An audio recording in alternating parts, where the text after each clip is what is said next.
دیکھو کمر، مجھ سے نوکرانی بن کر نہیں رہا جاتا، سمجھے؟ میں نے نہ تو تمہاری ماں کا ٹھیکہ لیا ہے اور نہ ہی تمہارے بھائی کے بچوں کا۔ نہ تو میں کھانا بنا سکتی ہوں اور نہ ہی برتن دھو سکتی ہوں۔ سجل غصے سے چلا رہی تھی اور کمر پاس بیٹھا ہاتھ تھام رہا تھا۔ میری جان، تھک جاتی ہو نا؟ اچھا چلو، میں امی سے بات کروں گا، نہ کیا کرنا کام۔ سجل خاموش ہو گئی اور رات کو کمر امی کے پاس بیٹھا ہوا تھا۔ امی جان، آپ سے ایک بات کرنی ہے۔ ماں نے ہاں میں سر ہلایا۔ ہاں میرے بچے، بولو۔ امی دراصل بات یہ ہے کہ… وہ چپ ہو گیا۔ امی نے پھر پوچھا، ہاں میرے بچے بولو، کیا بات ہے؟ امی، میں آج سجل مجھے کہہ رہی تھی کہ وہ تھک جاتی ہے، اس سے اتنے کام نہیں ہوتے۔ تو امی، آپ سجل سے نہ کہا کریں وہ گھر کے کام کرے۔ ماں مسکرانے لگی۔ ہائے یہ بیوی! تو یہ بات ہے، اس لیے امی سجل آج سارا دن سوتی رہی۔ چلو ٹھیک ہے پتر، نہیں کہتی، لیکن پھر گزارا کیسے ہوگا؟ کل کو تمہارے بچے ہوں گے، ذمہ داریاں ہوں گی، تھکن بھری زندگی کا سفر تو ابھی باقی ہے۔ بیٹا، رشتوں سے انسان کبھی نہیں تھکتا۔ ہمارے ذہنوں میں پھیلے فطور ہم کو تھکا دیتے ہیں۔ میں کسی کو پابند نہیں کرتی کہ وہ گھر گرہستی سنبھالے۔ ایک وقت تھا کہ میں بیاہ کرائی تو مٹی کا مکان تھا، 10 بھینسیں رکھی ہوئی تھیں۔ میں 18 سال کی تھی، بہت لاڈلی تھی اپنے امی ابو کی، لیکن یہاں آ کر تیرے ابا کے ساتھ قدم سے قدم ملا کر چلتی رہی۔ بیٹا، گھر یوں ہی نہیں بسائے جاتے۔ خیر، تمہاری مرضی اور تمہاری بیوی کی مرضی میں کوئی زبردستی نہیں کروں گی۔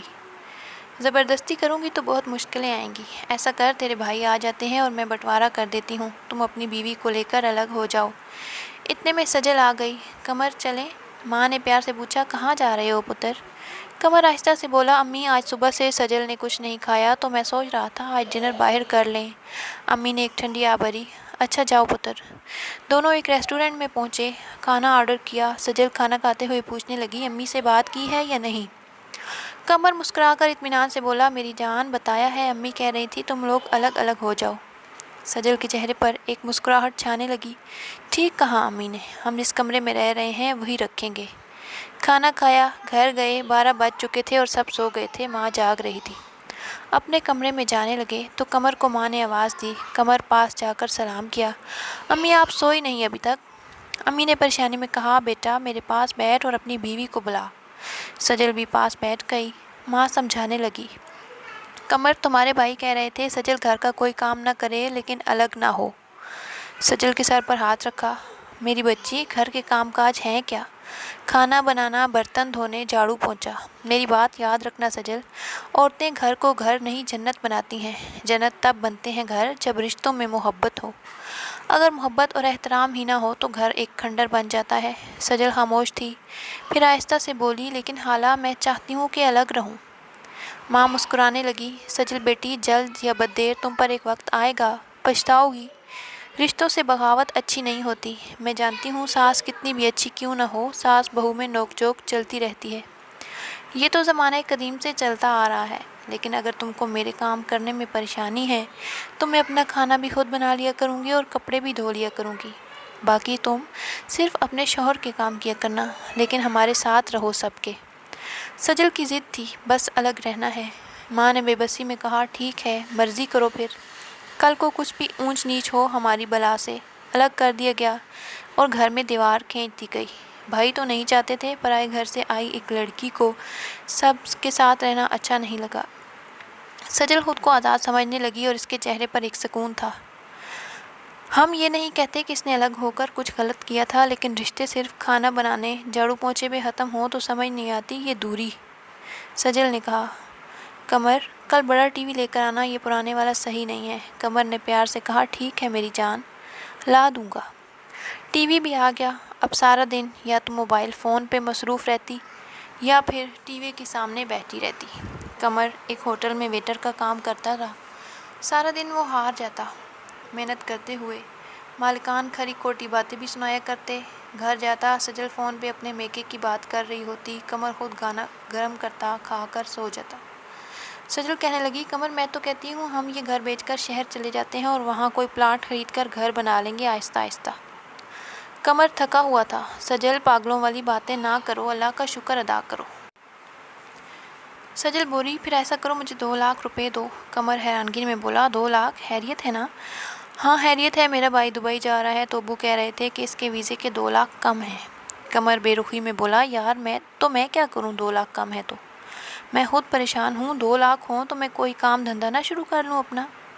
سجل آہستہ سے بولی، میری جان پریشان نہ ہو کرے، میں کیا سوچ رہی تھی، میرا جو گولڈ کا سیٹ ہے اس کو بیچ دیتے ہیں، میری ابو سے بات ہوئی ہے، ابو کہہ رہے تھے ہم نیا بنوا دیں گے۔ قمر غصے سے سجل کی طرف دیکھنے لگا، یار تم پاگل ہو گئی ہو کیا؟ ابو کو منع کر دو، ان کو بولو ہمارے پاس کچھ نہیں ہے۔ سجل منہ بنا کر بیٹھ گئی، یہی تمہارا بھائی مانگتا تو تم گھر بھی بیچ کر اس کو پیسے دے دیتے۔ قمر بہت تھکا ہوا تھا، کروٹ بدل کر بولا، یار جا، جو تیرا دل کرتا ہے کرو، میں کچھ نہیں جانتا۔ دوسرے دن قمر کام پہ چلا گیا۔ سجل نے اپنے بھائی کو فون کر کے بلایا اور گولڈ بیچ کر 3 لاکھ روپے اپنے بھائی کو دے دیے۔ کچھ دن گزرے اور قمر کی ماں کو پتہ چلا تو ماں کا دل جلنے لگا۔ میرا پتر سارا دن گدھوں کی طرح کام کرتا ہے اور بیوی نے 3 لاکھ کا سونا بیچ کر میکے والوں کو دے دیا، یہ اس لیے الگ رہنا چاہتی تھی۔ ساس نے کافی شور کیا سجل کے گھر آ کر۔ سجل غصے سے بولی، تم کو تکلیف کیا ہے، میں گولڈ بیچوں یا گھر ہمارا ہے، ہم اپنی مرضی کریں گے۔ ساس بہو میں کافی تکرار ہوا۔ قمر کے بڑی بھائی نے امی سے کہا، چھوڑیں امی، جب اس کو الگ کر ہی دیا ہے تو پھر کیوں دخل دینا اس کی زندگی میں۔ بڑا بھائی امی کو گھر لے گیا۔ شام کو جب قمر گھر آیا، سجل مگرمچھ کے آنسو رونے لگی۔ قمر، مجھے یہاں نہیں رہنا، بس میں تھک گئی ہوں اب۔ قمر کو بہت تیز بخار تھا۔ میری جان کیا ہوا؟ تمہاری امی نے مجھے گالیاں دی ہیں، مجھے برا بھلا کہا، تمہاری امی ہماری جاسوسی کرتی ہیں، ان کو کیسے پتہ چلا کہ میں نے گولڈ بیچا ہے؟ قمر پریشانی میں بولا، یار جس دکان پہ گولڈ بیچ کر آئی ہو وہ میرا کزن ہے، شادی پہ آیا تھا، وہ بہت کم آتا ہے یہاں، اس نے بتایا تھا۔ سجل روتے ہوئے بولی، قمر جو بھی ہے، تمہاری ماں نے مجھے گالیاں کیوں دی ہیں؟ میں کل امی کے گھر جا رہی ہوں، میں تنگ آ گئی ہوں۔ قمر کا جسم بخار سے کانپ رہا تھا، آہستہ سے بولا، یار مجھے سونے دو، میں نہیں سن سکتا تمہاری بکواس۔ سجل کو غصہ آیا، ہاں میں تو بکواس کرتی ہوں نا، میں تو تمہاری دشمن ہوں، بس میں ہی بری لگتی ہوں سب کو۔ مجھے اتنی گالی دی تمہاری ماں نے، وہ تم کو نظر نہیں آتی، میں بکواس کرتی ہوں۔ سجل رونے لگی۔ قمر کو بخار اتنا تھا کہ نیم بے ہوشی کی حالت میں تھی۔ اتنے میں دروازے پر دستک ہوئی، بار بار دستک ہوتی رہی اور سجل پاس بیٹھی روتی رہی۔ قمر آہستہ سے بولا، جاؤ دیکھو کون ہے۔ سجل چلا کر بولی، کون ہوگا؟ تمہاری ماں آئی ہوگی تماشا لگانے۔ قمر نے ہاتھ باندھے، اللہ کے لیے چپ کرو گی سجل؟ قمر خود اٹھا، دروازہ کھولا، سامنے ماں تھی۔ ماں نے سر پہ ہاتھ پھیرا، پتر کیا ہوا؟ آج 10 دن گزر گئے، ملنے نہیں آیا مجھے؟ آج پتہ نہیں کیوں دل بہت پریشان تھا، اس لیے ملنے آ گئی۔ ماں بیڈ پہ آ کر قمر کے پاس بیٹھ گئی اور قمر کی آنکھوں سے پانی بہہ رہا تھا۔ ماں نے پوچھا، ارے کیا ہوا میرے بچے؟ قمر بولا، امی بخار ہے۔ امی نے سر پہ ہاتھ لگایا، پتر بخار تو بہت تیز ہے، دوا لی یا نہیں؟ قمر نے انکار میں سر ہلایا۔ سجل سے پوچھنے لگی، کچھ کھانے کو بھی دیا یا نہیں؟ قمر کیا بتاتا، اس کے تماشے ختم نہیں ہوتے۔ حالت کافی بگڑ گئی تھی قمر کی۔ سجل بھی گھبرا گئی اور جلدی سے قمر کے بھائی کو بلوایا، ڈاکٹر کے پاس لے گئے۔ ڈاکٹر نے چیک اپ کیا اور ایڈمٹ کر لیا، بخار کی وجہ سے دورے پڑ رہے ہیں۔ سجل پاس بیٹھی ہوئی تھی، ماں، بھائی۔ قمر کو ذہنی سکون چاہیے تھا، جو سجل نے اس کی زندگی کو جہنم بنا رکھا تھا۔ بھائی نے قمر کا پرس چیک کیا، اس میں صرف 100 روپیہ تھا اور بھائی کافی پریشان ہو گیا، یار قمر کیا ہو گیا تم کو، کیا حالت بنا رکھی ہے؟ قمر خاموش رہا۔ دوسرے دن بخار تھا، پھر بھی کام پہ جانے لگا۔ بھائی نے ڈانٹا، قمر پاگل ہو گئے ہو؟ قمر پریشانی میں بولا، بھائی 2 دن بعد قسط دینی ہے، وہ لوگ گھر آ جائیں گے۔ بھائی نے پوچھا، کیسی قسط؟ قمر آہستہ سے بولا، بھائی سجل نے نیا موبائل لیا ہے، 50,000 والا، 5,000 ہر مہینے اس کی قسط ہے اور واشنگ مشین لی ہے ایک۔ بھائی کو غصہ آیا۔ قمر نے دیکھا کہ اپنی چھت کچی ہے، اس کا کچھ سوچو، موبائل زیادہ ضروری تھا۔ قمر، میں کہتا ہوں طلاق دے دو اسے۔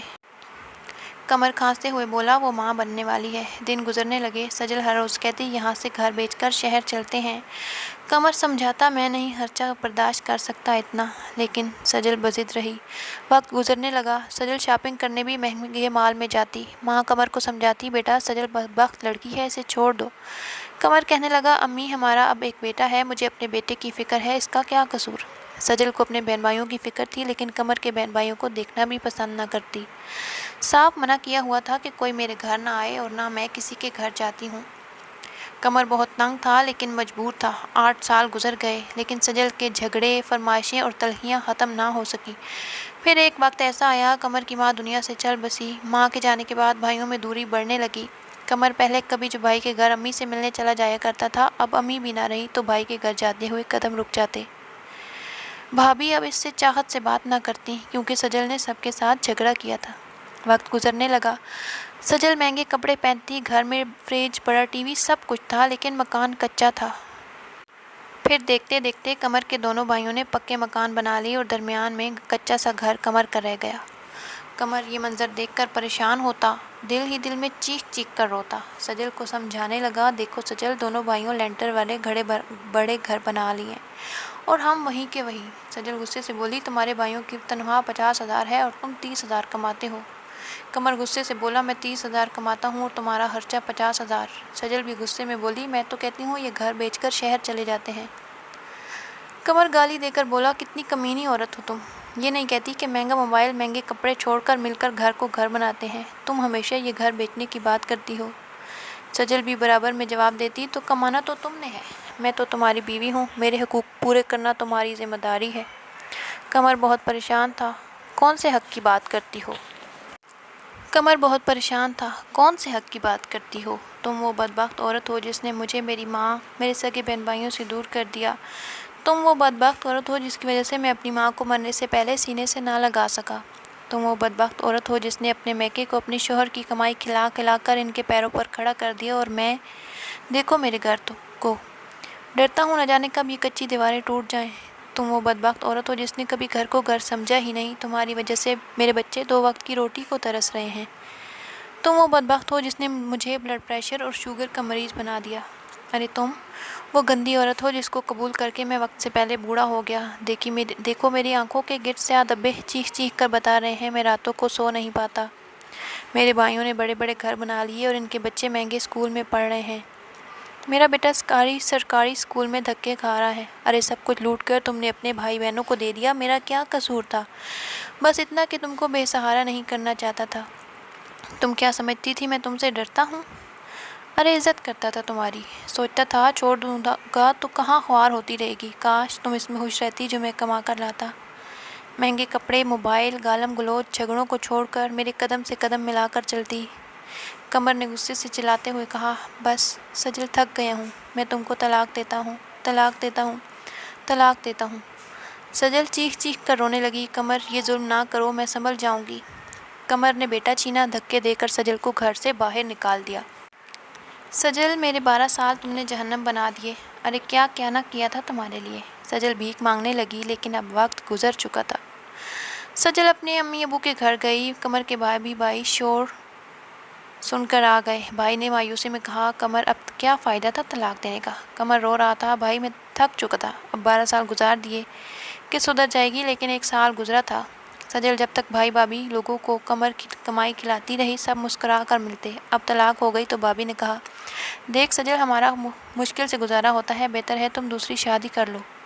سجل اب بدلتے چہرے بدلتے رشتے دیکھ رہی تھی، جن کی خاطر سب کچھ کیا وہ 1 سال میں تنگ پڑ گئے۔ قمر نے دوسری شادی کر لی، لڑکی بہت اچھی تھی، سمجھدار، قدر کرنے والی، 5 وقت کی نمازی اور گھر کو جنت بنانے والی۔ جتنا قمر کما کر لاتا اس میں سے پیسے بچا کر کمیٹی ڈال کر کچھ پیسوں کو کرامت جگہ خرچ کیا، دیکھتے دیکھتے 2 سال میں گھر بنا لیا۔ قمر بہت خوش تھا کہ اللہ نے ایک طویل عذاب کے بعد اچھی ہمسفر عطا کی۔ سجل کی شادی ایک کسائی سے ہوئی جس کی پہلے بھی طلاق ہو چکی تھی، وہ ہر روز اسے مارتا، گالم گلوچ کرتا۔ سجل تڑپتی، یا اللہ مجھے معاف فرما، میں پاگل ہو گئی تھی اور میں نے بہت سے اچھے انسان کو کھو دیا۔ اب دن بھر کام کرتی ہوں، 20 لوگوں کا کھانا بناتی ہوں، جھاڑو پونچھا سب کچھ کرتی ہوں، اور شوہر گالی دے کر بلاتا ہے، تھپڑ مار دیتا ہے۔ اے اللہ مجھے قمر واپس دے دے۔ یہ سوچ رہی تھی کہ شوہر نے گالی دے کر کہا، جلدی کھانا بنا، میری ٹانگیں دبا۔ اسے بہت تیز بخار تھا، لیکن شوہر کو کوئی پرواہ نہ تھی، آنکھوں میں آنسو، بے بسی کی انتہا تھی۔ کیا کرتی اب پچھتاوے کے سوا؟ ماں بننے والی تھی اور شوہر اسپتال لے کر گیا۔ اسپتال میں مٹھائی بانٹی جا رہی تھی، ایک کمرے میں سجل بیٹھی، پاس بیڈ پہ ایک لڑکی بیٹھی ہوئی گود میں بچہ اٹھایا بیٹھی تھی۔ جب نرس نے سجل کو مٹھائی دی تو سجل نے آہستہ سے پوچھا، یہ مٹھائی کیوں؟ نرس نے بیڈ پہ بیٹھی لڑکی کی طرف اشارہ کیا، ان کو اللہ نے بیٹی عطا کی ہے، اس خوشی میں بیٹی کے بابا مٹھائی بانٹ رہے ہیں۔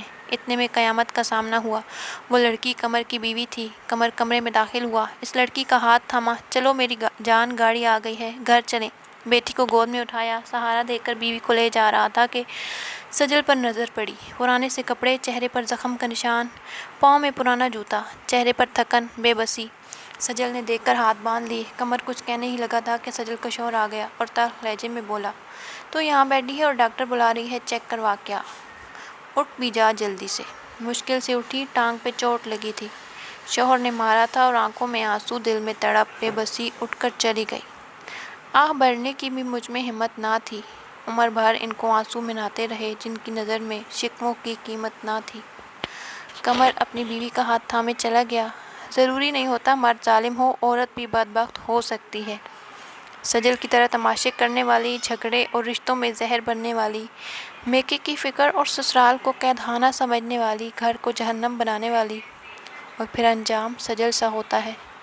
اگر کوئی عورت ایک جیسی ہے تو انجام سے پہلے سدھر جائے، ورنہ زندگی جب تھپڑ مارے گی پھر پچھتاوے کا موقع نہیں ملے گا۔ شوہر کی کمائی پہ راضی رہ کر گھر کو جنت بنا لیں، چھوڑ دیں رشتوں میں زہر بھرنا۔ یہ تحریر آپ کو کیسی لگی؟ اپنی رائے ضرور